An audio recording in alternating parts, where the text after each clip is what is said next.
வாழ்க வளமுடன். ஓம் நமச்சிவாய. அனைத்து தமிழ் உள்ளங்களுக்கும் வணக்கம். நிகழும் ஸ்ரீ மங்களகரமான விசுவாச ஆண்டு ஆவணி மாதம் 16ஆம் நாள் திங்கட்கிழமை அன்று நவமி திதியில் கேட்டை நட்சத்திரத்தில் விஸ்வகம்பம் நாமயோகத்தில் பாலவம் கர்ணத்தில் சித்தயோகம் கூடிய நன்னாளில் இந்த சீர்மிகு செப்டம்பர் மாதம் பிறக்கிறது.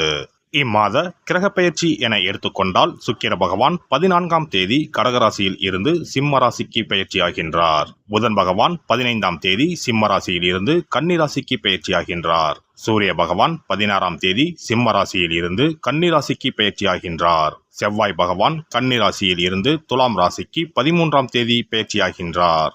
இந்த கிரக மாற்றங்களால் உங்கள் வாழ்வில் இம்மாதம் ஏற்படக்கூடிய சுப மற்றும் அசுப பலன்கள் என்ன என்பதனையும், அசுப பலன்கள் ஏற்படுமாயின் ராசிக்காரர்கள் செய்ய வேண்டிய பரிகாரம் என்ன என்பதனையும், வணங்க வேண்டிய தெய்வம் யார் என்பதனை பற்றியும் விரிவாக காண்போம். பிறக்கப் போகும் இம்மாதத்தில் உங்கள் வாழ்வில் வளமும் நலமும் செல்வ செழிப்பும் பெற்று வாழ்வில் உயரிய நிலையை அடைய எல்லாம் வல்ல எம்பெருமானை வேண்டி விரும்பி கேட்டுக்கொள்கிறேன்.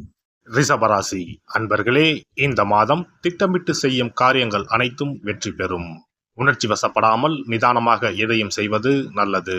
எதிலும் எச்சரிக்கையாக இருப்பது அவசியம். அதிக முயற்சி செய்ய வேண்டியிருக்கும். பயணங்கள் செல்ல நேரலாம். குருவின் பார்வையால் அனைத்து தடைகளும் அகலும். தொழில் வியாபாரம் தொடர்பாக அலைச்சல் உண்டாகலாம். பணியாளர்கள் செயல்கள் உங்களுக்கு கோபத்தை தூண்டும்படியாக இருக்கும். எனவே கவனமாக இருப்பது நல்லது. லாபம் அதிகரிக்கும். எதிர்பார்த்த பண உதவி கிடைக்கும்.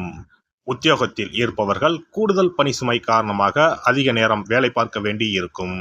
நெருப்பு ஆயுதங்களை பயன்படுத்துபவர்கள் கவனமாக இருப்பது நல்லது.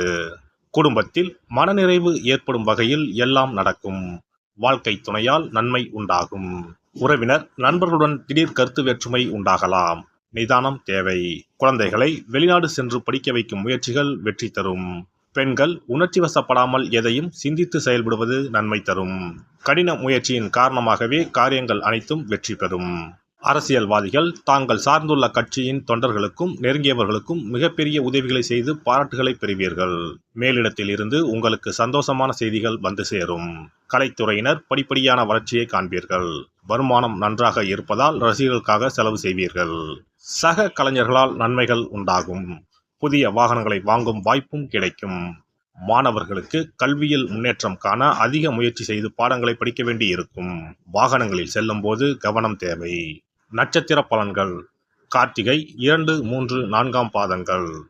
இந்த மாதம் கணவன் மனைவிக்கு இடையே நெருக்கம் அதிகரிக்கும். குடும்பத்தில் குதூகலம் உண்டாகும். வாகனம் வாங்கும் அல்லது புதுப்பிக்கும் பணியில் ஈடுபடுவீர்கள். பயணங்கள் மூலம் சாதகமான பலன் கிடைக்கும். குடும்பத்தில் சுபகாரியங்கள் நடைபெறும். ரோஹிணி நட்சத்திரம். இந்த மாதம் உங்களது வார்த்தைகளுக்கு மதிப்பு கூடும். தொலைதூர தகவல்கள் நல்ல தகவல்களாக வந்து சேரும். எதிர்பார்த்த பணம் வரும். திறமை அதிகரிக்கும். உங்களது செயல்களுக்கு பாராட்டு கிடைக்கும். மனதில் தைரியம் உண்டாகும். மிருகசீரிஷம் 1, 2ஆம் பாதங்கள். இந்த மாதம் செல்வ சேர்க்கை உண்டாகும். எந்த ஒரு வேலையும் மன திருப்தியுடன் செய்வீர்கள். புத்தி சாதுரியமும் வாக்கு வன்மையும் அதிகரிக்கும். முக்கிய நபர்களின் அறிமுகம் கிடைக்கும். பணவரவு அதிகரிக்கும். வெள்ளிக்கிழமைகளில் மகாலட்சுமியை தீபம் ஏற்றி வணங்க பொருளாதார சிக்கல் தீரும். பணவரத்து கூடும். மனமகிழ்ச்சி உண்டாகும். சிறப்பு பரிகாரம். சொந்த வீடு அமைவதற்கு ஆன்மீக பரிகாரம். சொந்த வீடு கனவு நிறைவேற வேண்டும் என்பதற்காக எத்தனையோ கோவிலுக்கு சென்று எத்தனையோ பூஜை வழிபாடு என செய்தும் ஒன்றும் நடக்கவில்லை என்பவர்கள் வீட்டிலேயே இந்த எளிய பரிகாரத்தை செய்து வந்தால் நல்ல பலன் கிடைக்கும். எளிமையான இந்த 2 பரிகாரங்களை செய்து வந்தால் விரைவில் சொந்த வீடு யோகம் அமையும். அதனால் நம்பிக்கையுடன் இந்த சக்தி வாய்ந்த வழிபாட்டை செய்து வரவும். எவ்வளவுதான் சொத்து பணம் இருந்தாலும் நமக்கென்று ஒரு வீடு இல்லை என்றால் அது மனக்குறையாகவே இருக்கும். சொந்த வீடு வாங்க முடியவில்லையே என்பது பலரின் ஏக்கமாகவும் கனவாகவும் இருந்து வருகிறது. சொந்த வீடு வாங்க வேண்டும். வாங்கிய இடத்தில் விரைவில் வீடு கட்ட வேண்டும்.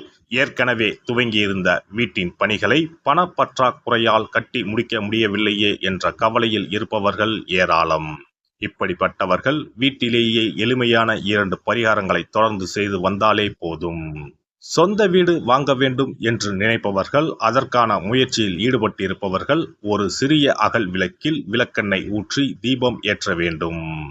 மகாவிஷ்ணுவின் அவதாரங்களில் ஒன்றான வாமனரை மனதில் நினைத்து சொந்த வீடு அமைய வேண்டும் என்று பிரார்த்தனை செய்து கொண்டு மாதந்தோறும் வரும் திருவோண நட்சத்திரத்தன்று வீட்டின் அக்னி மூலையான தென்மேற்கு மூலையில் இந்த விளக்கை ஏற்றி வைக்க வேண்டும். அக்னி திசை என்பது மண்ணுக்குரிய திசையாகும். அதாவது அங்காரகன் எனப்படும் செவ்வாய் பகவானுக்கு உரிய திசை இதுவாகும். 3 அடி மண் கேட்டு 3 உலகையும் அளந்தவர் வாமனன். அதனால் அவரை நினைத்து பால் பாயசம் நிவேதனமாக படைத்து வழிபட்டு வந்தால் விரைவில் சொந்த வீடு யோகம் அமையும். மற்றொரு பரிகாரமாக வீட்டில் பயன்படுத்தும் காமாட்சி விளக்கு அல்லது கஜலட்சுமி விளக்கு அல்லது வழக்கமாக பயன்படுத்தும் ஏதாவது ஒரு விளக்கை எடுத்துக்கொள்ளுங்கள். விளக்கை சுத்தம் செய்து மஞ்சள் குங்குமம் வைத்து வாசனை மிகுந்த வெள்ளை நிற பூக்கள் சாற்றுங்கள். பிறகு 5 ரூபாய் நாணயத்தை விளக்கிற்குள் போட்டு நெய் அல்லது எண்ணெய் ஊற்றுங்கள். ஒரு சிறிய தட்டின் மத்தியில் மஞ்சள் குங்கும பொட்டு வைத்து அதன் மீது 5 ரூபாய் நாணயத்தை வைத்து நாம் ஏற்கனவே தயார் செய்த விளக்கை இதில் வைத்து விளக்கினை ஏற்ற வேண்டும். தினமும் காலையில் 6 மணி முதல் 7 மணிக்குள் இந்த விளக்கை ஏற்றி வந்தால் விரைவில் வீடு கட்டுவீர்கள். 5 ரூபாய் நாணயம் என்பது குபேரனுக்கு உரியதாகும்.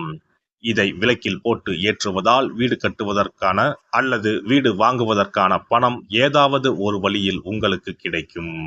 காலை 6 மணி முதல் 7 மணி வரையிலான நேரம் என்பது ஞாயிற்றுக்கிழமையில் சூரியன், திங்கள் கிழமையில் சந்திரன், செவ்வாய்க்கிழமையில் செவ்வாய், புதன் கிழமையில் புதன், வியாழக்கிழமையில் குரு, வெள்ளிக்கிழமையில் சுக்கிரன், சனிக்கிழமையில் சனி என நவக்கிரகங்களில் பாவ கிரகங்களான ராகு கேதுவை தவிர்த்து மற்ற 7 கிரகங்களையும் குறிக்கும் ஹோரை நேரமாகும். இந்த நேரத்தில் விளக்கு ஏற்றுவதால் நவக்கிரகங்களின் அருள் கிடைத்து பூமி யோகம் உண்டாகும். எந்த ஒரு பரிகாரம் என்றாலும் மனதில் முழு நம்பிக்கையோடும் இறைவனை உறுதியாக வேண்டி வழிபாடு செய்தால் மட்டுமே பலன் தரும். எளிமையான இந்த பரிகாரத்தை தொடர்ந்து செய்து பயன் பெறுங்கள்.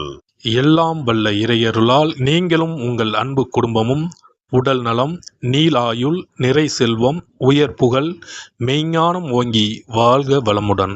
இந்த வீடியோ பதிவு உங்களுக்கு பிடித்திருந்தால் லைக் பண்ணுங்க, கமெண்ட் பண்ணுங்க, ஷேர் பண்ணுங்க, மறக்காம சப்ஸ்கிரைப் பண்ணுங்க, பக்கத்துல இருக்கிற பெல் பட்டனை கிளிக் பண்ணுங்க. நன்றி, வணக்கம். ஓம் நமச்சிவாய. சிவாய நம.